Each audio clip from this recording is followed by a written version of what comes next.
Namun di hari ini Tuhan mengingatkan kepada kita, apapun kelemahan dan kekurangan kita, Tuhan memohon kepada kita, saya memberi kamu Roh Kudus, pergilah supaya kamu bisa saling mengampuni.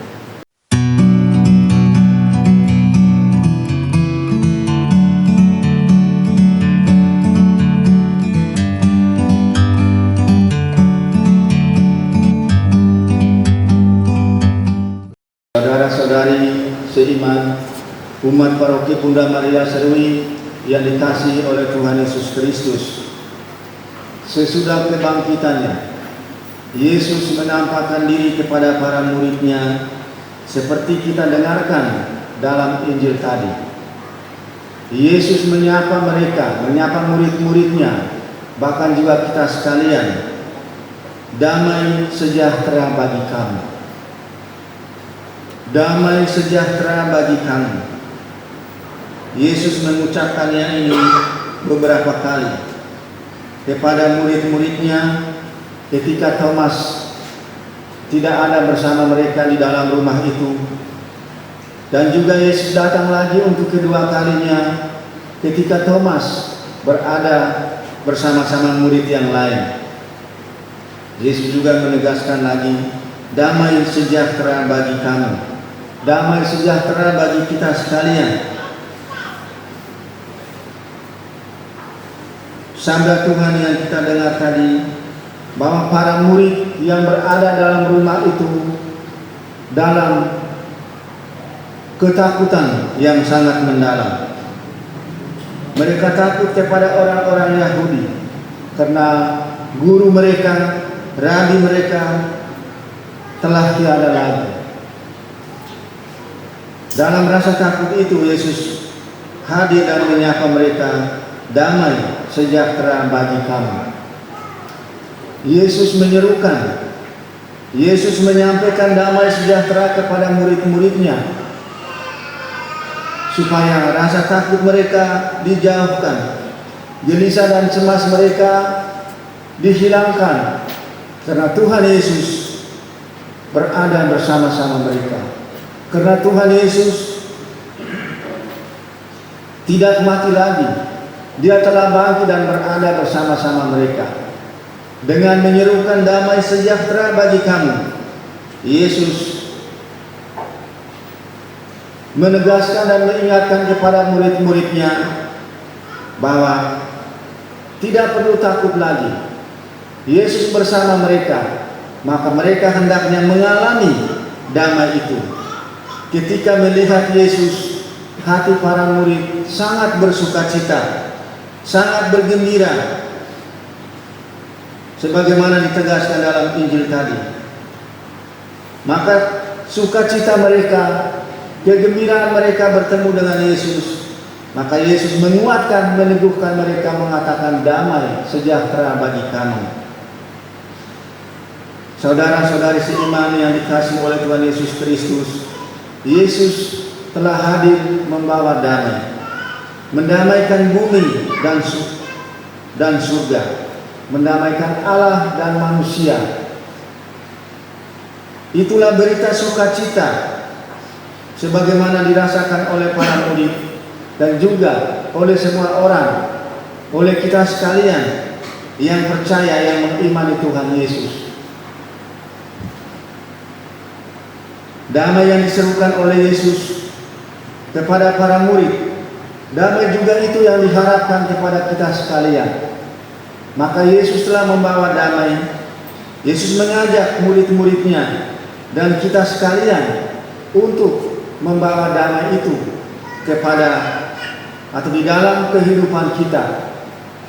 Membawa damai itu dalam hati kita, membawa damai itu dalam keluarga kita, di dalam seluruh tugas pekerjaan kita dari hari ke hari. Secara manusiawi, di dalam kehidupan kita sering menghadapi dilema antara damai dan sedih, antara sukacita, kegembiraan dan penderitaan, antara berbagai problema yang kita hadapi. dalam kelemahan dan kerakuan kita sebagai manusia, hendaknya kita pun selalu dengan iman dan keyakinan yang teguh bahwa damai Kristus ada dalam hati kita, bahwa damai yang telah diberikan oleh Kristus yang telah kita terima itu, hendaknya kita pun membawa damai bagi sesama kita, bagi keluarga kita, bagi kehidupan kita. Karena iman akan Kristus dan kekuatan Kristus yang kita peroleh, maka kita pun dituntut untuk membawa damai kepada sesama. Walaupun kita harus menghadapi banyak kendala, menghadapi banyak tantangan juga dari dalam hati kita. Karena kita manusia yang lemah dan terbatas. Namun bila kita dengan penuh keyakinan, dengan penuh iman bahwa damai itu yang ditawarkan oleh Yesus tidak akan sia-sia di dalam kehidupan kita, maka Yesus mengajak kita sebagaimana diserukan kepada para murid, damai sejahtera bagi kamu.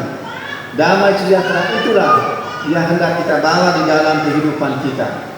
Kita tetap dituntut, diminta oleh iman kita supaya kita membawa damai. Karena di dalam kedamaian, di dalam sukacita dari Kristus, kita akan rasa sukacita, rasa gembira, rasa penuh persaudaraan, penuh persahabatan di dalam kehidupan kita. Karena Yesus telah menyapa kita bukan sebagai hamba, tetapi aku menyebut dan menyapa kamu sebagai sahabatku. Maka sebagai sahabat Yesus, kita pun tetap berjuang untuk membawa damai kepada sesama kita. Tapi bila di dalam kehidupan kita juga menghadapi berbagai problema, berbagai tantangan, juga di dalam kehidupan dengan sahabat yang paling akrab, dengan orang-orang yang paling dekat, damai bisa berubah menjadi permusuhan. Damai bisa berubah menjadi konflik. Damai bisa berubah menjadi kebencian. Damai yang ditawarkan oleh Tuhan Yesus itulah yang hendak kita bawa di dalam kehidupan sesama kita. Maka pada hari ini Tuhan menyuruhkan kepada kita, damai sejahtera bagi kamu. Marilah kita berjuang untuk membawa damai itu di dalam kehidupan kita. Sesudah Yesus mengatakan demikian kepada para muridnya, Yesus menegaskan lagi, terimalah Roh Kudus. Jikalau kamu mengampuni dosa orang, dosanya diampuni. Dan jikalau kamu menyatakan dosa orang tetap ada, dosanya tetap ada.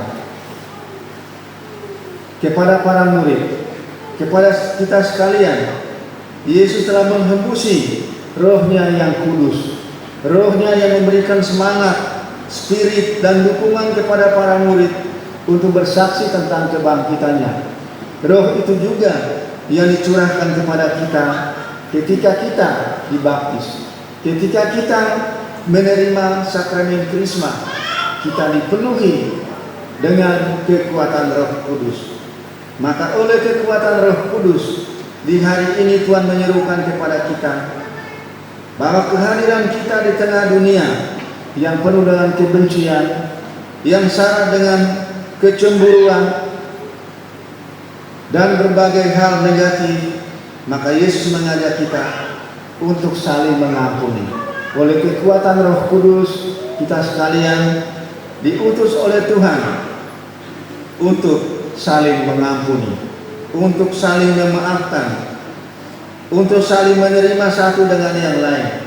Memang itu hal yang berat juga di dalam kehidupan kita, memaafkan seseorang. Yesus bilang sebelum matahari terbenam, semuanya sudah tuntas. Tetapi bagi Bapak Ibu, bagi saya, bagi kita dalam kelemahan, kerapuan, keterbatasan kita sebagai manusia, mengampuni menjadi hal perjuangan, usaha yang cukup berat.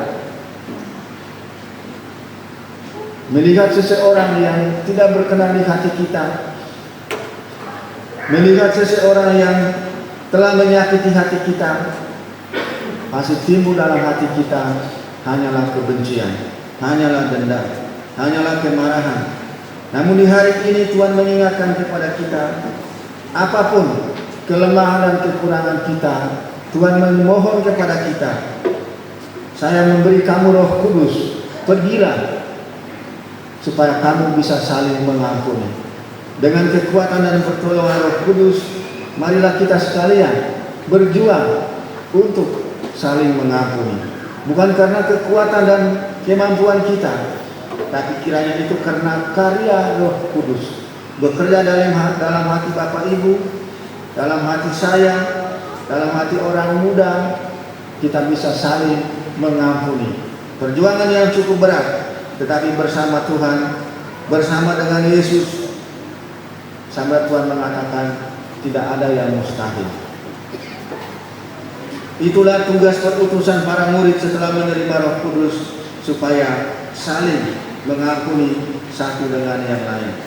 Oleh kekuatan Roh Kudus pula ditegaskan dalam bacaan yang pertama, mereka sehati sejiwa, saling mendukung, memberi kesaksian tentang kebangkitan Kristus. Karena kuasa Roh Kudus, mereka tidak lagi hidup hanya untuk dirinya sendiri. Mereka tidak lagi hidup hanya untuk kepentingan dirinya atau orang-orang yang dekat dengannya. Tapi oleh kuasa Roh Kudus itu, bacaan pertama menegaskan bahwa mereka murid-murid sehati sejiwa, saling mendukung satu dengan yang lain, baik dalam iman dan kepercayaan mereka maupun dalam hal lahiriah materi. Seperti ditegaskan, segala kepunyaan mereka adalah kepunyaan bersama. Ada yang menjual harta milik tanah-tanahnya, hasilnya dipersembahkan kepada para rasul, sehingga mereka dapat membagi-bagikannya. Tidak ada yang berkekurangan di antara mereka. Maka kuasa Roh Kudus, damai sejahtera yang dibawa oleh Tuhan Yesus kepada para muridnya, menghantar mereka untuk hidup sehati sejiwa, hidup bersekutu, hidup dalam persaudaraan, dalam kebersamaan yang sangat kuat, sehingga mereka disukai oleh banyak orang. Oleh kuasa Roh Kudus pula, oleh damai sejahtera mereka yang mereka terima dan kita terima semua. Bacaan kedua mengingatkan bahwa mereka mengasihi Allah dengan melakukan perintah-perintahnya. Bacaan kedua kita dengar tadi, kalau dengar dengan teliti, dengan cermat, antara lain ditegaskan, sebab inilah kasih kepada Allah, yaitu bahwa kita menuruti perintah-perintahnya, dan perintah-perintahnya itu tidak berat. Perintah-perintah itu lahir dan mengalahkan dunia. Yesus yang mencurahkan Roh Kudus, membawa damai kepada murid-muridnya, juga menegaskan dan mengingatkan melalui bacaan kedua kepada kita sekalian pada hari ini, bahwa bila kita telah menerima damai sejahtera dari Allah, bila kita telah menerima Roh Kudus, maka dengan kekuatan dan pertolongan Roh Kudus, sabda Tuhan dalam firman Tuhan bacaan kedua mengingatkan kepada kita sekalian, kepada Bapak Ibu, kepada saya, kepada semua orang yang kita kasihi, untuk mentaati perintah-perintahnya. Mungkin perintah Tuhan itu banyak, dalam Injil terlalu banyak, dari Kejadian sampai kitab Wahyu. Namun di perintah Tuhan yang ditegaskannya pada hari ini adalah supaya kita saling mengampuni. Maka dengan saling mengampuni satu dengan yang lain, dengan mentaati perintah-perintahnya, setia kepada kehendaknya, Bapak, Ibu, dan saya, dan semua orang yang kita doakan yang berkehendak baik, dapat menanggapi kasih Tuhan itu, menerima damai sejahtera yang ditawarkan oleh Kristus dan membawanya bagi sesama, dikuatkan, diteguhkan oleh Roh Kudus, taat pada perintah-perintahnya, dan hidup sebagai saudara.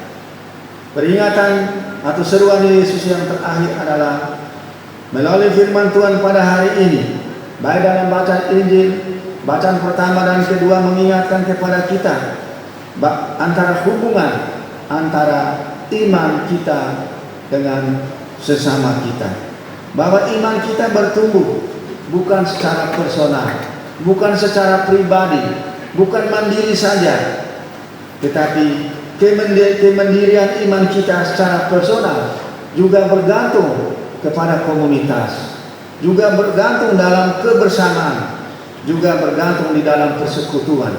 Maka di dalam kehidupan kita hendaknya menyadari dengan kuasa dan pertolongan Roh Kudus bahwa iman kita dapat bertumbuh menjadi kuat, menjadi teguh, menjadi kokoh, bukan karena kemampuan kita sendiri, bukan iman kita yang pribadi, yang personal, tetapi iman dan kepercayaan kita kepada Tuhan juga bergantung di dalam komunitas, juga bergantung kepada orang lain, juga bergantung kepada sesama.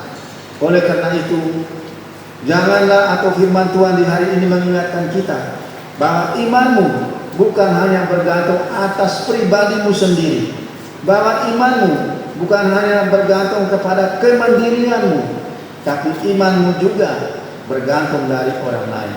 Oleh karena itu, sebagaimana sabda Tuhan dalam bacaan pertama, mereka sehati sejiwa, mereka bukan mereka seorang diri, tapi mereka dalam kebersamaan. Maka kita pun di dalam kebersamaan kita, di dalam kombas, di dalam kelompok kategorian, di dalam keluarga, di dalam kerukunan-kerukunan, dalam kebersamaan itulah iman kita menjadi kuat. Karena mereka mendukung saya mendukung mereka. Sesama saya menguatkan saya dan saya juga menguatkan mereka. Saling memberi dan saling menerima. Dalam kebersamaan dikuatkan oleh Roh Kudus dan diteguhkan oleh damai Tuhan Yesus Kristus yang ditawarkan dan dibawakan kepada murid-murid dan kepada kita sekalian. Iman kita pun secara personal di dalam kebersamaan tumbuh menjadi kuat. Karena Tuhan Yesus tidak membiarkan kita sendirian. Aku menyertai kamu senantiasa. Semoga berkat Tuhan menyertai kita sehingga damai sejahtera, kekuatan Roh Kudus yang telah kita memperoleh, dan saling mengampuni serta kuat di dalam kebersamaan membangun iman menjadi kekuatan di dalam kehidupan kita. Amin.